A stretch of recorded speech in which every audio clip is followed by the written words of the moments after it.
Hello दोस्तों international relations के इस सेगमेंट में आज हम बात करने वाले हैं इंडिया और अफगानिस्तान के रिलेशन के बारे में।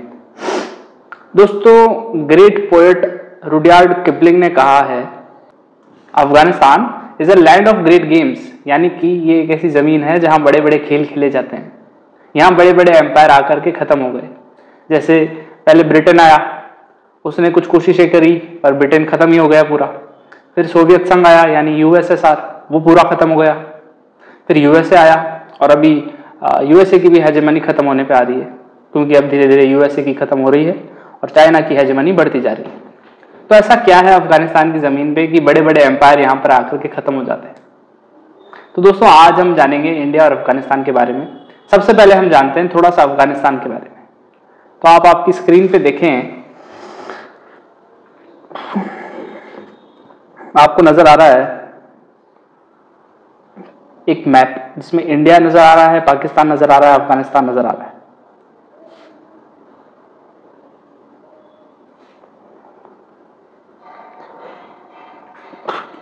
सबसे पहले तो हम बात करें दोस्तों अफगानिस्तान की। यहां ये अफगानिस्तान है। अफगानिस्तान एक बहुत इंपॉर्टेंट लोकेशन पर है, जियो स्ट्रेटेजिक लोकेशन इसकी बहुत इंपॉर्टेंट है, क्योंकि अफगानिस्तान आप देखें यहां साउथ एशिया को, ये साउथ एशिया वाला रीजन शुरू हो जाता है, ठीक है, ये वाला रीजन। अफगानिस्तान से पूरा नीचे का जो रीजन है, इंडिया, पाकिस्तान, चाइना, यहाँ मालदीव्स और इंडो पैसिफिक का जो रीजन है, श्रीलंका वगैरह और छोटे मोटे म्यांमार, थाईलैंड, मलेशिया, ये सारा जो रीजन है ना, ये सारा साउथ एशिया में आता है, ठीक है। और अफगानिस्तान से ऊपर वाला जो रीजन है वो सेंट्रल एशिया में आता है। अफगानिस्तान से वेस्ट वाला जो रीजन है वो वेस्ट एशिया में आ जाता है, जो कि एक अरब वर्ल्ड कहलाता है, ठीक है। तो दोस्तों इन सब के मिडिल में, और यहां आपका यूरोप है, तो दोस्तों इन सब के बीच में आता है अफगानिस्तान। तो अफगानिस्तान एक तरीके से कनेक्टिंग नोड है, इन सारे एरियाज को बीच में से कनेक्ट करता है। तो जो भी कंट्री, जो भी एम्पायर अगर अफगानिस्तान को कंट्रोल करेगा, उसकी कनेक्टिविटी यूरोप में भी रहेगी, उसकी कनेक्टिविटी सेंट्रल एशिया में भी रहेगी, उसकी connectivity west Asia, Arab world में भी रहेगी और साउथ एशिया में भी रहेगी, है ना। और हर रीजन का अपना अपना एक इंपॉर्टेंट एस्पेक्ट है। जैसे साउथ एशिया जो है वो दुनिया का सबसे बड़ा मार्केट है। वेस्ट एशिया है वो ऑयल और गैस का सबसे बड़ा रिसोर्सेज यहाँ पर अवेलेबल है। सिमिलरली सेंट्रल एशिया में भी ऑयल और मिनरल्स का बहुत सारा रिसोर्सेज है। यूरोप अपने आप में इंडस्ट्रियली बहुत डेवलप्ड है, तो उसकी इंडस्ट्री को ये सारे रिसोर्सेज चाहिए। तो इसलिए अफगानिस्तान को कंट्रोल करना जरूरी हो जाता है। तो ये तो हमने समझा कि क्या है अफगानिस्तान की जियो स्ट्रेटेजिक इंपॉर्टेंस। अब हम जानते हैं पर्टिकुलरली अफगानिस्तान की खुद की इकोनॉमिकल इंपॉर्टेंस। तो दोस्तों अफगानिस्तान जो देश है ना, वो वैसे बहुत इनस्टेबल रहा है, पर यहाँ पर ऑयल के और मिनरल्स के बहुत सारे रिसोर्सेज हैं। अभी एक्सप्लोरेशन नहीं हुआ है क्योंकि वहाँ पॉलिटिकल स्टेबिलिटी नहीं रही है, पर ऐसा कहा जाता है कि अगर पॉलिटिकल स्टेबिलिटी वहाँ हो और वहाँ एक्सप्लोरेशन किए जाएं तो आप पाएंगे वहाँ बहुत भारी मात्रा में ऑयल के रिजर्व्स हैं और बहुत सारे मिनरल्स हैं। इनफैक्ट रेयर अर्थ मिनरल्स बहुत सारे हैं, जो कि बहुत इंपॉर्टेंट है। एक तो ये हो गया इकोनॉमिक इंपॉर्टेंस अफगानिस्तान की।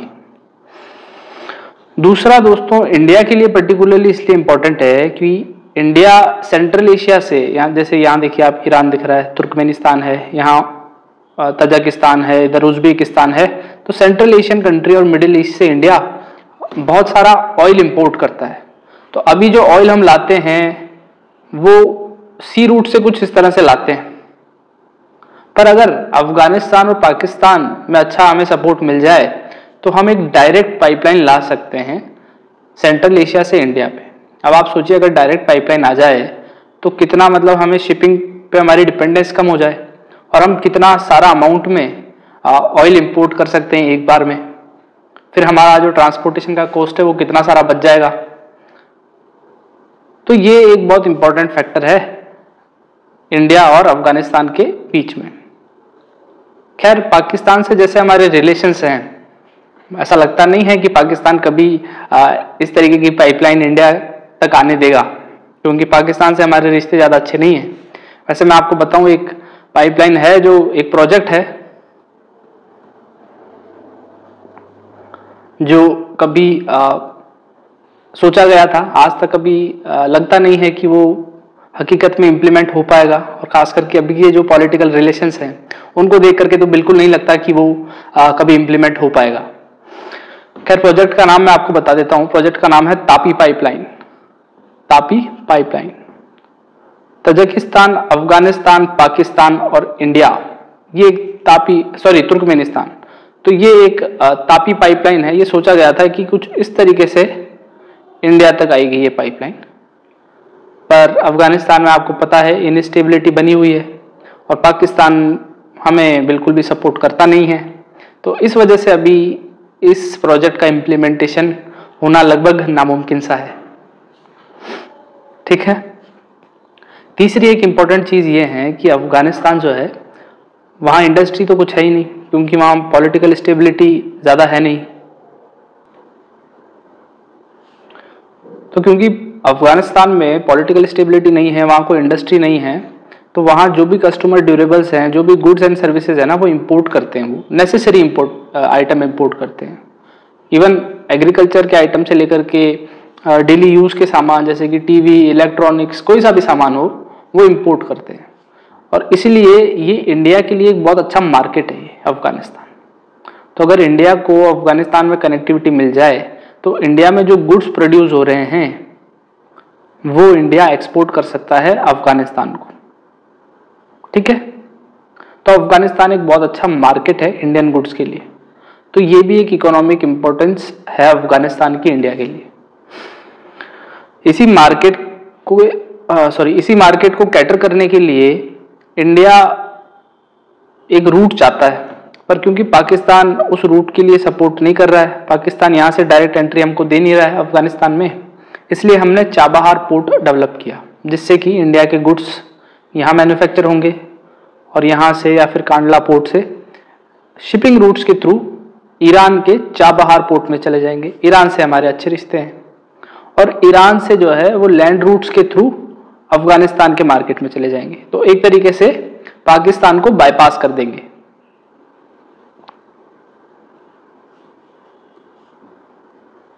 तो फिर से मैं एक बार आपको चाबहार प्रोजेक्ट समझा देता हूं। इंडिया से गुड्स बनेंगे और ये शिपिंग रूट से होते हुए ईरान के चाबहार पोर्ट में जाएंगे, यहाँ से लैंड रूट से होते हुए अफगानिस्तान चले जाएंगे। तो अब ये जो डायरेक्ट पाकिस्तान की डिपेंडेंस थी ये कम हो जाएगी, इसकी ज़रूरत नहीं पड़ेगी, पाकिस्तान को हम बाईपास कर देंगे। ठीक है। हाँ तो दोस्तों, हमने जाना तापी पाइपलाइन के बारे में, जो कि इंडिया को सेंट्रल एशिया से जोड़ती है। अब हम बात करते हैं हमारे एंशिएंट लिंक अफगानिस्तान के साथ कब से हैं और कितने पुराने हैं। तो दोस्तों, आपने हमेशा इतिहास की किताबों में एक नाम सुना होगा, वो है सिल्क रूट। सिल्क रूट एक एंशिएंट ट्रेड रूट था, जो पुराने समय में एक ट्रेड रूट था, जो कि चाइना से होता हुआ, इंडिया से होता हुआ पाकिस्तान, अफगानिस्तान और सेंट्रल एशिया, यूरोप तक जाता था, कुछ इस तरीके से।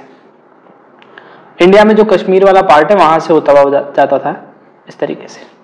तो ये जो एंशिएंट समय में सिल्क रूट था ना, इस सिल्क रूट से इंडिया और अफगानिस्तान के बीच में काफी ट्रेड होता था। तो अफगानिस्तान से बहुत सारे कारपेट्स, ड्राई फ्रूट्स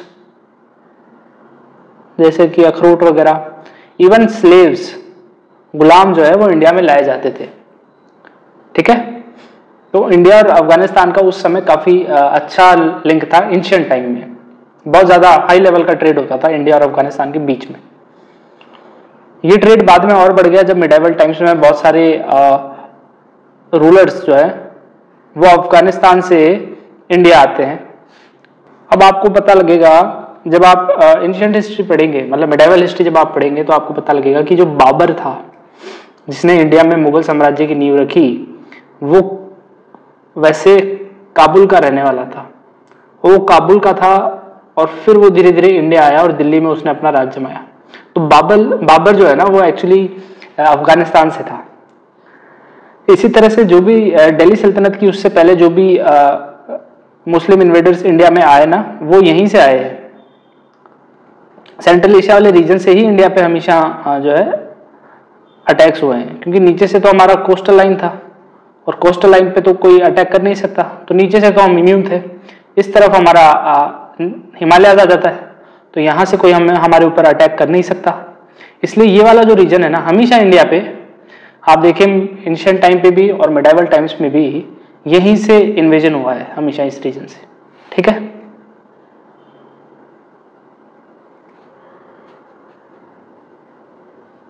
तो ये बात हमने समझी।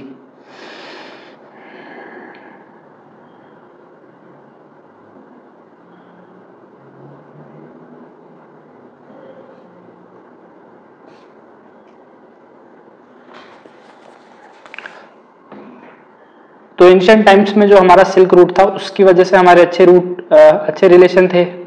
मिडाइवल टाइम्स में बहुत सारे जो राजे महाराजे हैं, जो भी जिन्होंने भी अटैक किया, इन्वेजन जो हुआ वो सेंट्रल एशिया से हुआ और काबुल तक। इनफैक्ट हमारा जब मुगल एम्पायर था तो जहांगीर के टाइम में इवन काबुल तक हमारा बहुत अच्छा इन्फ्लुएंस था। तो ये पूरा रीजन इंडिया के कंट्रोल में था। सेंट्रल एशिया से डायरेक्ट कनेक्टिविटी थी मुगल टाइम्स में। तो मिडाइवल टाइम्स में भी इंडिया और अफगानिस्तान के अच्छे रिलेशन थे। अब बात करते हैं मॉडर्न टाइम्स की। तो मॉडर्न टाइम शुरू होता है हिस्ट्री में जब इंडिया में ब्रिटिशर्स आए। अब दोस्तों, जब ब्रिटिशर्स इंडिया में आए तो उन्होंने अफगानिस्तान को एक बफर बना के रखा, क्योंकि ऊपर वाला जो रीजन है ना, ये यूएसएसआर और रशिया के कंट्रोल में था उस टाइम पे। ठीक है, तो ये तुर्कमेनिस्तान, उज्बेकिस्तान, ये सेंट्रल एशिया के जितने भी कंट्री थे, ये यूएसएसआर के पार्ट थे। ये यूएसएसआर क्या है? यूएसएसआर यानी कि सोवियत संघ आज का रशिया है। तो पहले ये एक बड़ा कन्फेडरेशन हुआ करता था। तो अफगानिस्तान को ब्रिटिश इंडियन एम्पायर ने, अब क्योंकि इंडिया उस समय पाकिस्तान तो अलग था नहीं, कुछ इस तरह से इंडिया की बाउंड्री थी, तो रशिया और ब्रिटेन यानी ब्रिटिश इंडिया का आपस में कॉन्फ्लिक्ट ना हो, इसलिए इस रीजन को यानी अफगानिस्तान को एक बफर बना के रखा गया था। तो अफगानिस्तान पे उस समय किसी का कंट्रोल नहीं था, पर कुछ ऐसे रॉयल्स थे जो ब्रिटिशर्स के पपेट हुआ करते थे। ठीक है, तो मॉडर्न टाइम्स में ब्रिटिशर्स ने अफगानिस्तान को एक बफर जोन बना के रखा। ठीक है, अब हम बात करते हैं अफगानिस्तान में होने वाले स्ट्रेटेजिक गेम्स की। तो एक स्टोरी ऑफ अफगानिस्तान अब आप ध्यान से सुने, बड़ी इंटरेस्टिंग स्टोरी है। अफगानिस्तान को कहा जाता है ग्रेवयार्ड ऑफ एम्पायर्स। यहाँ आने वाले बड़े बड़े एम्पायर खत्म हो गए। कैसे खत्म हो गए? तो हम पढ़ते हैं एंशिएंट हिस्ट्री में कि अलेक्जेंडर जब इंडिया पर हमला करने आया तो यही वो जगह थी जहाँ आकर के वो रुक गया, और यहाँ आकर के अलेक्जेंडर का भी एम्पायर खत्म हो गया। इसी तरह से जो ब्रिटिश हेजिमनी थी, ब्रिटिश एम्पायर था ना, वो भी इसी तरह से अफगानिस्तान में खत्म हुआ था। अफगानिस्तान में जो प्रॉक्सी वॉर्स वगैरह की वजह से ब्रिटिश एम्पायर भी यहीं खत्म हुआ। इसके बाद हम बात करते हैं यूएसएसआर की, और मेन जो टॉपिक है ना, समझने की जो बात है, वो यहीं से हिस्ट्री शुरू होती है। तो दोस्तों, जब यूएसएसआर था यानी कि सोवियत संघ था, तो ये सेंट्रल एशिया के बहुत सारे देश जो थे वो उस कन्फेडरेशन का पार्ट थे। ठीक है, अफगानिस्तान नहीं था, पर अफगानिस्तान में कम्युनिस्ट गवर्नमेंट थी। और जो कम्युनिस्ट गवर्नमेंट होती है, अगर आप समझते हैं थोड़ा कम्युनिज्म के बारे में, तो यूएसएसआर में भी कम्युनिज्म था, और इसलिए ये यूएसएसआर की पपेट गवर्नमेंट थी, यानी कि उसने सपोर्ट कर रखा था इस कम्युनिस्ट गवर्नमेंट को। अच्छा, यूएसए का जो सिस्टम है ना, वो है कैपिटलिस्ट सिस्टम। अब ये बात मैं कर रहा हूँ कोल्ड वॉर के समय की। कोल्ड वॉर कुछ भी नहीं है, यूएसए और यूएसएसआर के बीच में चलने वाला एक आइडियोलॉजिकल वॉर है। अब क्योंकि दोनों यूएसए और यूएसएसआर सुपर पावर थे उस समय, ये बात हो रही है 1945 से 1991 के बीच का फेस, इसको बोलते हैं कोल्ड वॉर। तो यूएसए का जो था, यूएसए कैपिटलिस्ट का लीडर है, कैपिटलिस्ट ब्लॉक का, और यूएसएसआर जो है वो कम्युनिस्ट ब्लॉक का लीडर है। तो आप देखें जब कोल्ड वॉर चल रहा था तो क्योंकि यूएसएसआर और यूएसए दोनों न्यूक्लियर वेपन स्टेट है, दोनों डायरेक्टली तो लड़ नहीं सकते, तो ये लोग करते थे प्रॉक्सी वॉर्स। यहां होते थे प्रॉक्सी वॉर्स।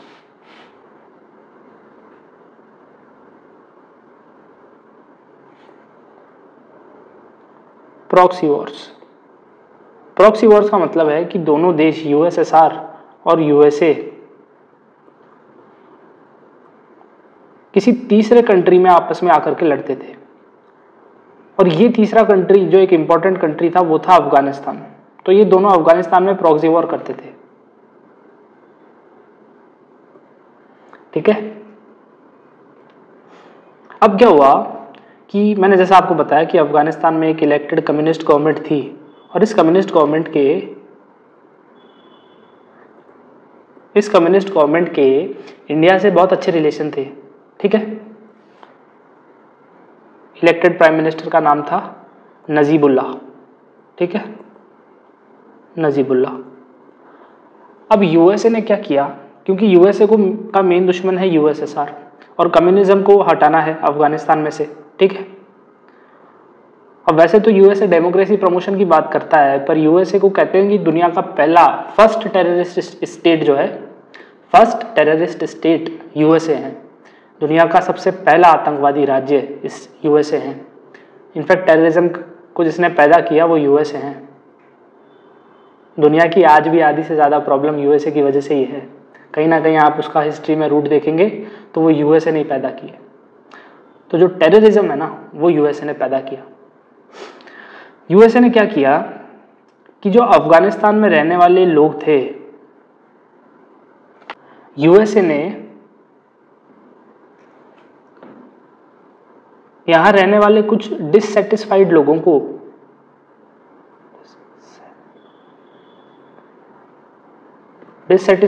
और गरीब लोगों को समझाया कुछ इस तरीके से कि यहाँ की जो कम्युनिस्ट गवर्नमेंट है वो आपके रिलीजन का विरोध कर रही है, यानी वो एंटी रिलीजियस है।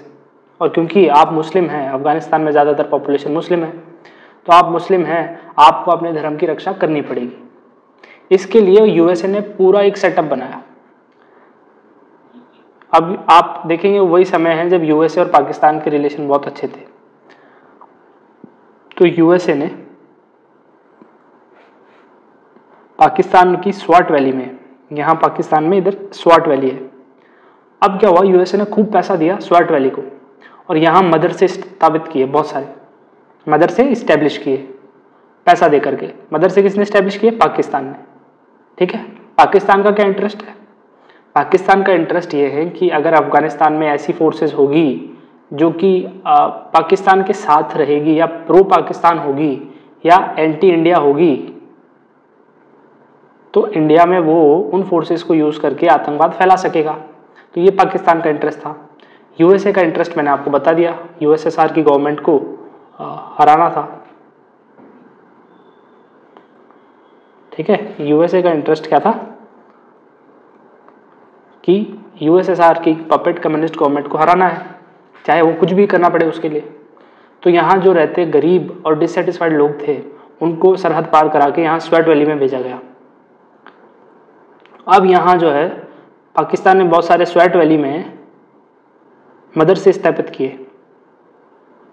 ये देखिए यहाँ पे आपको दिख रहा है स्वाट वैली है, ये बहुत सारे मदरसे स्थापित किए। इन मदरसों में उनका रेडिकलाइजेशन किया गया। ये बात बचपन से ही कुछ बच्चों के मन में बिठा दी कि अगर यहाँ की कम्युनिस्ट गवर्नमेंट को नहीं भगाया, नहीं हटाया, तो तुम्हारा रिलीजन खत्म हो जाएगा, तुम्हारी एग्जिस्टेंस खत्म हो जाएगी, तुम्हारी लाइफ किसी काम की नहीं है। बिल्कुल ब्रेन वॉश कर दिया गया। और अगर किसी बच्चे को बचपन से ये बात सिखाई जाए तो वो मानने लगता है। और उनको बचपन से ही इस तरीके से ट्रेन किया गया है कि तुमको बड़े होकर के जिहाद करना है, जिहाद करना है यहाँ अफगानिस्तान में जो कम्युनिस्ट गवर्नमेंट है उसके खिलाफ। अब ये बच्चे जब बड़े हुए, इन्हीं बच्चों को कहा गया मुजाहिद। मुजाहिद यानी जो बच्चे यहाँ मदरसों में टीचिंग लिए थे उनको कहा गया मुजाहिद, जो अपने धर्म के लिए लड़ेंगे, मुजाहिद। अब इन मुजाहिदों ने जो है अफगानिस्तान में जाकर के, अब ये वही लोग हैं जो अफगानिस्तान में रहते थे पहले, तो अफगानिस्तान की पूरी ज़मीन से ये वाकिफ़ हैं, पूरे टेरेन से वाकिफ़ हैं। तो गोरिल्ला वॉरफेयर किया इन्होंने कम्युनिस्ट गवर्नमेंट के खिलाफ। जो कम्युनिस्ट गवर्नमेंट थी वो इनसे जीत नहीं पाई। अब आप ये देखिए, कम्युनिस्ट गवर्नमेंट, इतने अच्छे आर्मी ऑफिसर्स, इतना सेंट्रल ब्यूरोक्रेटिक सिस्टम, फिर भी क्यों नहीं जीत पाया? इसलिए नहीं जीत पाया क्योंकि इन्होंने गोरिल्ला वॉरफेयर का यूज़ किया था। गोरिल्ला वॉरफेयर वही जो शिवाजी महाराज यूज़ करते थे महाराष्ट्र में मुगलों के खिलाफ। जैसे, क्योंकि जो व्यक्ति जहाँ रहता है वहाँ के टेरेन से वो पूरा वाकिफ़ होता है, तो जैसे मार के फिर छुप जाते हैं, फिर मार के फिर छुप जाते हैं, जब तक दूसरा रिएक्शन करता है तब तक आप मार के छुप जाते हो वापस। तो ये गोरिल्ला वॉरफेयर है। अब कम्युनिस्ट गवर्नमेंट को बहुत ज़्यादा यहाँ नुकसान होने लगा, बहुत सारे आर्मी के लोग, बहुत सारे पुलिस के लोग यहाँ मरने लगे, और यूएसएसआर जो उसको फंड कर रहा था, सोवियत संघ, इस सारे ऑपरेशन को फंड कर रहा था, क्योंकि वो जानता था यूएसए का काम है ये सारा। और यूएसए की पॉलिसी थी उस समय, बेगर था एनिमी, बेगर था एनिमी, यानी कि सीधे मत मारो, उसको भिखारी बना के मारो। तो यूएसएसआर यहाँ पैसा लगाता गया, खर्चा करता गया, और इसी वजह से यूएसएसआर की इकोनॉमी खत्म हो गई। आप बाद में देखेंगे कि 1991 में यूएसएसआर डिसइंटीग्रेट हो जाता है, खत्म हो जाता है। तो इस वजह से यहाँ की कम्युनिस्ट गवर्नमेंट खत्म कर दी जाती है और ये मुजाहिद जीत जाते हैं। इसका रिजल्ट ये होता है कि 10 साल तक चले सिविल वॉर में, 1979 से 1989 तक जो ये वॉर चला अफगानिस्तान में, इसमें ये मुजाहिद जीत जाते हैं। और वहाँ के जो तत्कालीन प्रधानमंत्री हैं नजीबुल्लाह, उनको बड़ा बेरहमी से पब्लिकली ऐसे हैंग करके मारा जाता है। तो ये एक बहुत टर्निंग पॉइंट होता है अफगानिस्तान की हिस्ट्री में। इनके मरते ही जब मुजाहिद जीत जाते हैं तो अफगानिस्तान में शुरू होता है आतंकवाद। अब ये जो मुजाहिद हैं, अब ये डिसाइड नहीं कर पाते कि हमने इसको मार दिया, अब नई गवर्नमेंट कौन बनाएगा, कौन उसका प्रधानमंत्री बनेगा, कौन उसका मंत्री बनेगा, कौन प्रेसिडेंट बनेगा। ये मुजाहिद आपस में लड़ने लगते हैं, इनमें आपस में लड़ाई होने लगती है। अब अफगानिस्तान में अलग अलग ट्राइबल्स हैं, जैसे अफगानिस्तान में पश्तून्स हैं, तजिक्स हैं, जैसे कि पश्तून हैं, तजिक्स हैं, अलग अलग ट्राइबल ग्रुप्स हैं, और हर ट्राइब का एक सरदार होता है, और हर सरदार कहता है कि मैं बनूंगा प्रधानमंत्री, इस नई गवर्नमेंट का सेंट्रल मैं बनूंगा। तो ये ट्राइब्स आपस में लड़ने लगते हैं और इस वजह से इनस्टेबिलिटी और ज़्यादा बढ़ जाती है। ठीक है, अब बाद में ले दे करके मुजाहिदों में भी आपस में डिस्प्यूट होते हैं। तो कुछ एक जो डोमिनेंट ट्राइब होता है, जो नॉर्थन साइड का डोमिनेंट ट्राइब है, उन मुजाहिदों का लीडर है रब्बानी, और रब्बानी जो है वो उन मुजाहिदों का लीडर बन जाता है।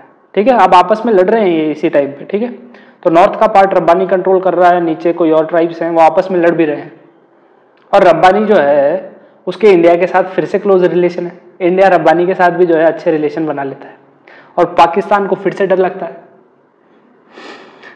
पाकिस्तान कहता है भैया अभी हमने कैसे तैसे करके तो कम्युनिस्ट गवर्नमेंट को हराया है, अब फिर से वापस प्रो इंडिया लोग आ जाएंगे तो हमारा क्या होगा। अब पाकिस्तान का डर देखिए क्यों है, क्योंकि अगर कभी इंडिया के साथ हमला हो जाए तो इंडिया यहाँ से अटैक करेगा, और क्योंकि अगर यहाँ प्रो इंडिया गवर्नमेंट है, ऐसे लोग जो इंडिया के समर्थक हैं, तो वो भी हमला कर सकते हैं।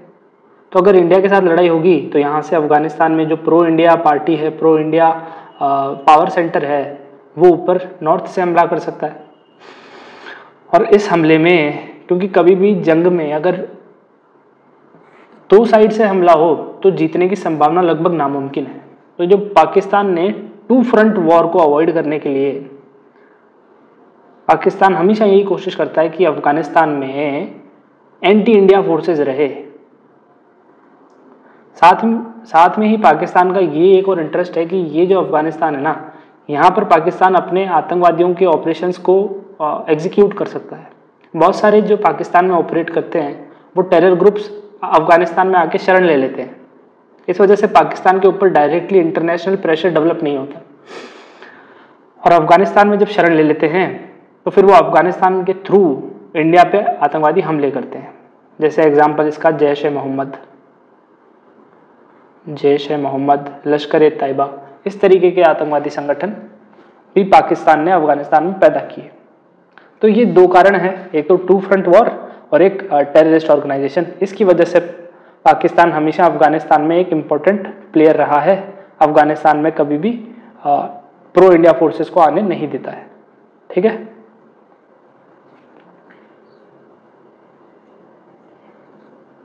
तो इसी वजह से जब इंडिया ने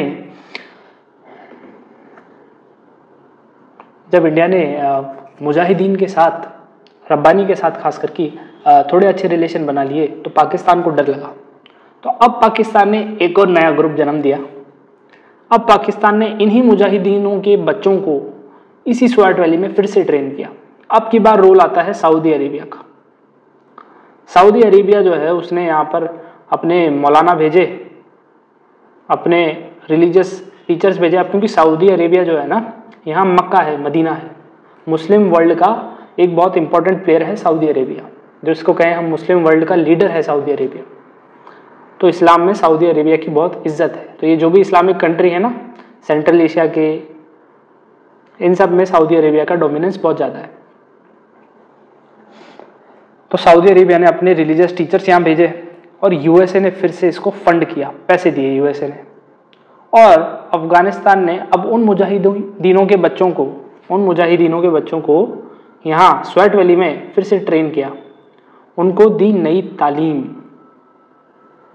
कि जिहाद करो फिर से। अब की बार फिर से इंस्टेबिलिटी हुई अफगानिस्तान में, क्योंकि तालीम दी थी तो इन्हीं बच्चों का नाम पड़ा तालिबान। और इन्हीं बच्चों ने जब जिहाद किया तो दोस्तों एक बार फिर से पावर स्ट्रगल स्टार्ट होता है अफगानिस्तान में, और मुजाहिदीनों को, रब्बानी को हटा करके एक नई सरकार बनाते हैं। और 1996 में तालिबान पहली बार पावर में आते हैं अफगानिस्तान के अंदर। अब क्योंकि इनकी तालीम पूरी इसी तरह से होती है, बिल्कुल कट्टर इस्लामी तरीके से इनकी तालीम होती है, तो ये एक्सट्रीम वायलेंस का इस्तेमाल करते हैं। ये पावर में आते ही सारे शरीयत के कानून लागू कर देते हैं। इसका सबसे बड़ा जो खामियाजा भुगतना पड़ा वुमेन को। आते ही ये सारी ऐसी प्रथाएं ले आते हैं कि वुमेन को बुरखे में रहना पड़ेगा, बाहर नहीं निकल सकती, पढ़ाई नहीं कर सकती, बिना किसी मेल एस्कॉर्ट के वो बाहर नहीं जा सकती। दूसरा जो है, गाने नहीं सुन सकते, आप फिल्में नहीं देख सकते, आप नाच गाना नहीं कर सकते। तो बिल्कुल जो है इन्होंने कट्टर इस्लामिक रूल लेकर के ये आए। साथ ही साथ इनके आने से इस एरिया में टेररिज्म और ज़्यादा बढ़ गया।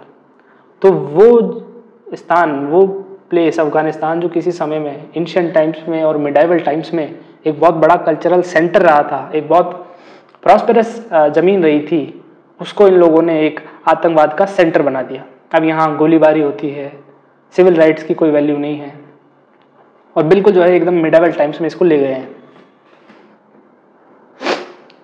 इसी समय एक और ग्रुप है अलकायदा, जिसका इस तालिबान के साथ बहुत अच्छे रिलेशन है और वो भी यहीं से ऑपरेट करता है। अब इस अलकायदा का एक इम्पॉर्टेंट लीडर है जिसका नाम आप सभी जानते होंगे, ओसामा बिन लादेन। ये ओसामा बिन लादेन साल 2001 में यूएसए पर हमला कर देता है।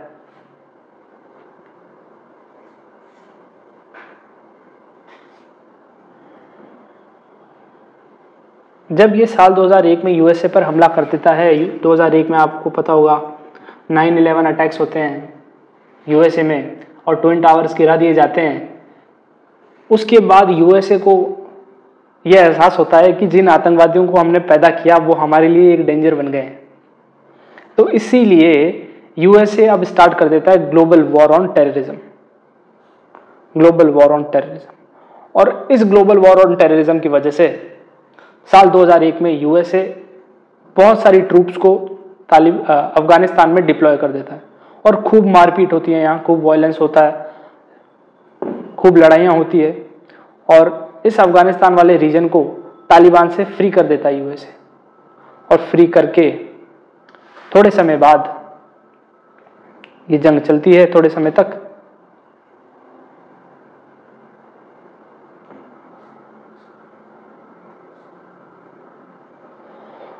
थोड़े समय तक ये जंग चलती है और उसके बाद साल 2004 में यहाँ डेमोक्रेसी यूएसए स्थापित कर देता है। तो यहाँ अफगानिस्तान में एक बार फिर से डेमोक्रेसी आ जाती। तो नई डेमोक्रेसी, अब अफगानिस्तान भी डेमोक्रेसी है, इंडिया भी डेमोक्रेसी है। इंडिया के लिए एक अच्छी बात है। तो इंडिया डेमोक्रेसी का साथ देती है और इंडिया खूब हाई लेवल पर जो है, तब से आपने देखा होगा खूब इन्वेस्टमेंट इंडिया ने अफगानिस्तान में किए। इंडिया ने अफगानिस्तान में स्टेडियम बनाया, वहाँ का पार्लियामेंट इंडिया ने बनाया है, वहाँ बहुत सारे इंफ्रास्ट्रक्चर पे काम किया, डैम बनाए। तो इंडिया ने बहुत सारा इन्वेस्टमेंट किया, बहुत सारी एड दी अफगानिस्तान को, और धीरे धीरे थोड़ी थोड़ी प्रॉस्पेरिटी अफगानिस्तान में लौटने लगती है। और जैसा मैंने आपको बताया कि बाहर की फोर्सेस कभी भी जो लोकल लोग हैं उनसे नहीं जीत सकती। ये तालिबान जो थे यहाँ के लोकल थे और ये लोग यहाँ की पूरी टेरेन से वाकिफ थे। तो अब ये तालिबान जो हैं, अब यूएसए की ट्रूप्स जो यहाँ पर रहती है, स्थापित है साल 2001 से ही, प्रोटेक्शन दे रही है इस डेमोक्रेसी को, उनके ऊपर धीरे धीरे गोरिल्ला वॉरफेयर करते हैं। और साल 2001 से ही कंटिन्यूसली अभी 2020 तक यूएसए की प्रेजेंस रही अफगानिस्तान में, यूएसए की ट्रूप्स की। और यूएसए को काफ़ी नुकसान हो रहा है, काफ़ी खर्चा यूएसए उठा रहा है यहाँ पर अपनी ट्रूप्स को जो यूएसए ने डिप्लॉय कर रखा है इस डेमोक्रेसी को प्रोटेक्ट करने के लिए और तालिबान को ख़त्म करने के लिए।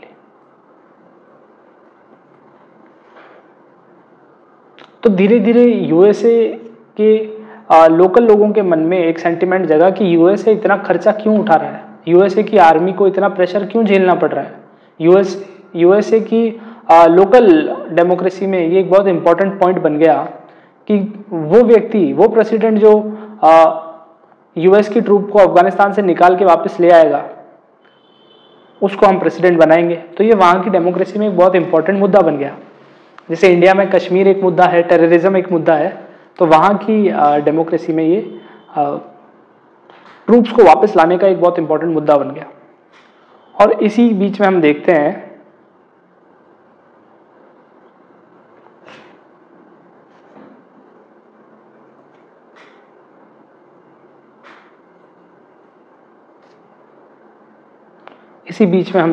कि साल 2021 में डोनाल्ड ट्रंप यहाँ से तालिबान के साथ एक एग्रीमेंट करते हैं और यूएस की ट्रूप्स चली जाती है। और जैसे ही यूएस की ट्रूप्स अफगानिस्तान से जाती है तो तालिबान हमला करता है और पूरे स्टेट को कैप्चर कर लेता है। वहाँ के प्रेसिडेंट अब्दुल गनी को वहाँ से भागना पड़ता है, क्योंकि उनको पता है कि नजीबुल्लाह का क्या हाल किया था इन लोगों ने। इसलिए अब्दुल गनी यहाँ से भाग जाते हैं और यहाँ पर जो है फिर तालिबान बुरी तरीके से वायलेंस और हिंसा करता है और वापस तालिबान का राज 2021 से अफगानिस्तान में है। तो तालिबान ने काफ़ी यहाँ पर रेडिकल इस्लामिक कानून फिर से लागू कर दिए हैं। आते ही महिलाओं की एजुकेशन पे, वुमेन के राइट्स को पूरा ख़त्म कर दिया है। एजुकेशन के लिए पूरा मना कर दिया है कि महिला एजुकेशन नहीं लेगी। 6th क्लास के बाद कोई भी बच्ची पढ़ाई नहीं करेगी स्कूलों में। महिला किसी भी मेल एस्कॉर्ट के बिना बाहर नहीं निकल सकती। नाचने गाने पर पाबंदी है। डिस्को, पब वगैरह सब बंद हो गए हैं और पूरी दुनिया ने इसको आइसोलेट भी कर दिया है। आज अफगानिस्तान में जो तालिबान की गवर्नमेंट है उसको सिर्फ 15 देशों में रिकॉग्निशन मिला हुआ है। साल 2021 से अभी 23 हो गए, 2 साल हो गए हैं और सिर्फ 15 देशों में रिकॉग्निशन है। इंडिया ने अभी तक ऑफिशियली रिकॉग्नाइज नहीं किया है।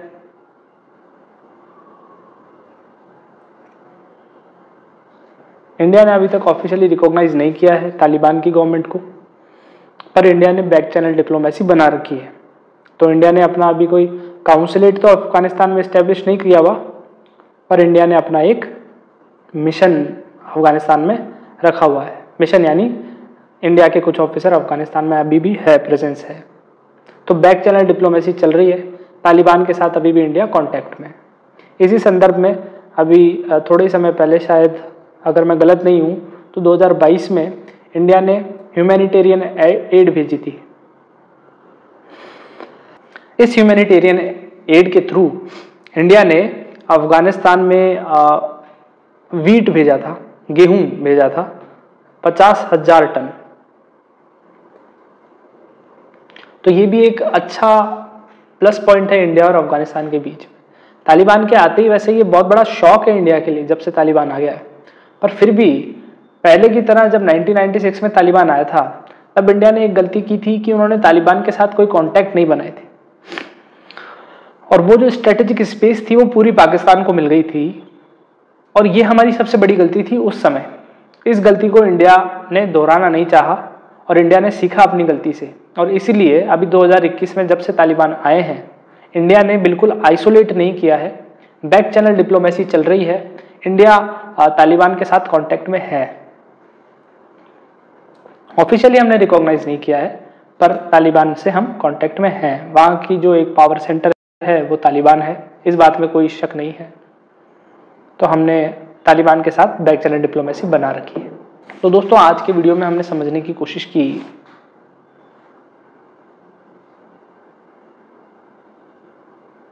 ये तालिबान है, ये आ गए हैं वापस पावर में। मैं आपको बता रहा था कि 1996 में जब हमने तालिबान से बिल्कुल आइसोलेशन की अप्रोच रखी तो उन्होंने 2001 में IC-814 इंडिया का एक एयरप्लेन है उसको हाईजैक कर लिया था काठमांडू नेपाल से। तो इंडिया को कीमत चुकानी पड़ी थी उस आइसोलेशन की, इसलिए इंडिया अब की बार वो गलती दोहरा नहीं रहा है। तो अभी जो इंडिया की अप्रोच है दोस्तों वो धीरे धीरे तालिबान के साथ कुछ अच्छे कॉन्टैक्ट्स बनाने की कोशिश है ताकि पाकिस्तान और चाइना को स्ट्रेटेजिक स्पेस वहाँ नहीं मिले। ठीक है, तो दोस्तों अभी आज की वीडियो में हमने जानने की कोशिश करी कि क्या इम्पोर्टेंस है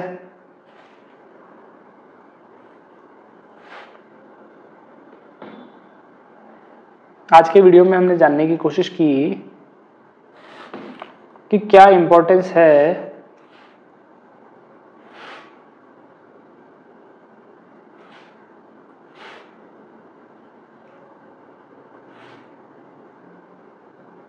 अफगानिस्तान की इंडिया के लिए।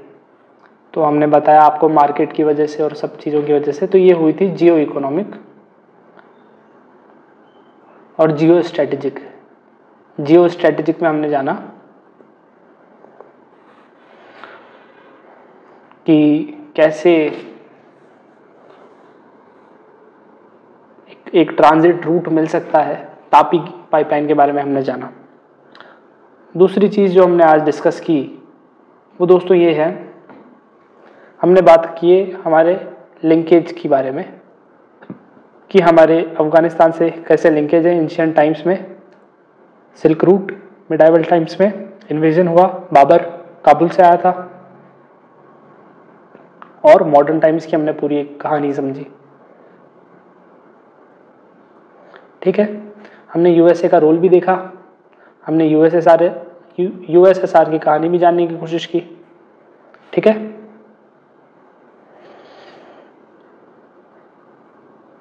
इसके अलावा हमने तीसरी इंपॉर्टेंट चीज जो देखी आज वो थी स्टोरी ऑफ अफगानिस्तान, कि कैसे एक कल्चरली रिच देश जो बहुत प्रॉस्पर रहा हो एंशिएंट और मिडाइवल टाइम्स में, वो कैसे आज इस कगार पे पहुंच गया कि वहाँ बिल्कुल भी सिविल राइट्स नहीं है और एक बिल्कुल war affected, war torn country बन चुका है। हमने ये भी देखा कि क्या क्या इंटरेस्ट है इंडिया के अफगानिस्तान में, क्या क्या इंटरेस्ट है। तो अभी जो अफगानिस्तान में सबसे प्राइमरी जो इंटरेस्ट है वो इंडिया का यही है कि इंडिया अफगानिस्तान को ऐसे टेरर ग्रुप्स का सेंटर नहीं बनने दे जो एंटी इंडिया एक्टिविटीज करते हैं, और यही वो चीज़ है जो पाकिस्तान करना चाहता है। तो इंडिया अभी तालिबान के साथ इस तरीके से लिंक है, बैक चैनल डिप्लोमेसी के थ्रू बात कर रहा है कि ऐसे टेरर ग्रुप्स को शरण ना मिले जो कि एंटी इंडिया एक्टिविटीज़ करते हैं। और आप ऐसे देखें कि 2021 में जब से तालिबान आए हैं, टेररिज्म के केसेस अफगानिस्तान के अंदर भी और अफगानिस्तान से होने वाले टेरर ग्रुप्स के अटैक पूरी दुनिया में रिलेटिवली कम हुए हैं। वो अलग बात है कि वुमेन राइट बहुत पीछे हो गए हैं। दूसरी इंपॉर्टेंट चीज़ जो इंडिया चाहता है, वो चाहता है कि चाइना और पाकिस्तान को वो स्ट्रेटेजिक स्पेस ना मिले और इंडिया एक प्रोएक्टिव रोल प्ले करे। अगर इंडिया के तालिबान से अच्छे संबंध रहेंगे, अफगानिस्तान में जो भी रूल कर रहा है उसके साथ अच्छे संबंध रहेंगे, तो एंटी इंडिया एक्टिविटीज़ को रोका जा सकता है, पाकिस्तान को भी कंट्रोल किया जा सकता है। हमने इसी संबंध में चाबहार पोर्ट के बारे में भी जाना, जो कि एक इम्पोर्टेंट रीजन है, इम्पोर्टेंट पोर्ट है, जो कि इंडिया, अफगानिस्तान और ईरान को जोड़ता है। हालांकि ये बात अलग है कि जब से अफगानिस्तान में तालिबान आए हैं साल 2021 में, ये चाबहार प्रोजेक्ट डिले हो गया है, रुका हुआ है अभी। और एक इम्पॉर्टेंट, जो बहुत इम्पोर्टेंट बात है दोस्तों, वो ये है कि आज भी भले ही हमारे पॉलिटिकल रिलेशन कुछ भी रहे या ना रहे,